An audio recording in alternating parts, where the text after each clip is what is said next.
All Italia স্বাস্থ্য সংবাদ জানাচ্ছি শাহাদাত হোসেন। নিয়মিত চিনিযুক্ত কোমল পানীয় পান করলে দেখা দেয় দীর্ঘমেয়াদী স্বাস্থ্য সমস্যা। এ সতর্কবার্তা জানিয়েছেন যুক্তরাজ্যের ব্যাঙ্গর বিশ্ববিদ্যালয়ের একদল গবেষক। চিনি এবং গ্যাসযুক্ত কোমল পানীয় এবং বিভিন্ন প্রকার মিষ্টি জুস পান করার ফলে দেহের ওজন বাড়ার পাশাপাশি বেড়ে যায় ব্লাড সুগারের পরিমাণ।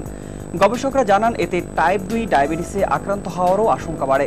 এছাড়া এ জাতীয় তরল দেহে খাদ্যের স্বাভাবিক বিপাক প্রক্রিয়াকে পরিবর্তন করে দেয়। বিজ্ঞানীরা আরও জানান তৃষ্ণা মেটাতে এসবের পরিবর্তে বিশুদ্ধ পানি পান করলে সহজেই এই ঝুঁকি এড়ানো সম্ভব। নিয়মিত পলিপিল সেবনে হার্ট অ্যাটাক এবং স্ট্রোকের আশঙ্কা কমে যায়। ব্রিটিশ সাময়িকী PLOS-এ প্রকাশিত এক নিবন্ধে এ তথ্য জানিয়েছেন যুক্তরাজ্যের বিজ্ঞানীরা।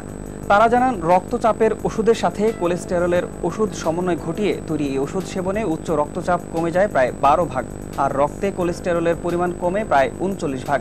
50 বছরের বেশি বয়সী কেউ নিয়মিত এই ওষুধ সেবন করলে হার্ট অ্যাটাক এবং স্ট্রোকের ঝুঁকি প্রায় 28 ভাগ কমে যায়।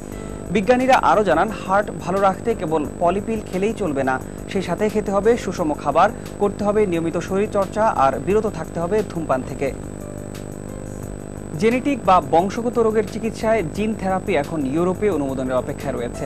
ইউরোপীয় কমিশনের চূড়ান্ত অনুমোদন পেলে বংশগত কারণে যাদের খাদ্য পরিপাকে সমস্যা হয় তাদের চিকিৎসায় এই থেরাপি প্রয়োগ করা হবে। রোগীর শরীরে কোনো অংশের জেনেটিক কোডের সমস্যা দেখা দিলে সে অংশটির সঠিক জেনেটিক কোড প্রতিস্থাপন করাই হচ্ছে জিন থেরাপি। ইউরোপিয়ান মেডিসিন এজেন্সির মানবদেহে ওষুধের ব্যবহার সংক্রান্ত কমিটি লাইপোপ্রোটিন লাইপেজ স্বল্পতা বা হজমে সমস্যাজনিত রোগের চিকিৎসায় গ্লাইবেরা নামক ওষুধের ব্যবহার অনুমোদন করেছে। দেহে লাইপোপ্রোটিন লাইপেজ এনজাইমের ঘাটতি দেখা দিলে চর্বিযুক্ত খাবার হজমে সমস্যা দেখা দেয়। ওষুধটির প্রস্তুতকারক ইউনিকয়ার জিন থেরাপিকে রোগী এবং চিকিৎসা ক্ষেত্রে বড় ধরনের সাফল্য হিসেবে বিবেচনা করছে। তবে চীনে সর্বপ্রথম জিন থেরাপি অনুমোদিত হয়। অল ইটালিয়ার স্বাস্থ্য সংবাদ আজ এ পর্যন্তই। ধন্যবাদ সবাইকে।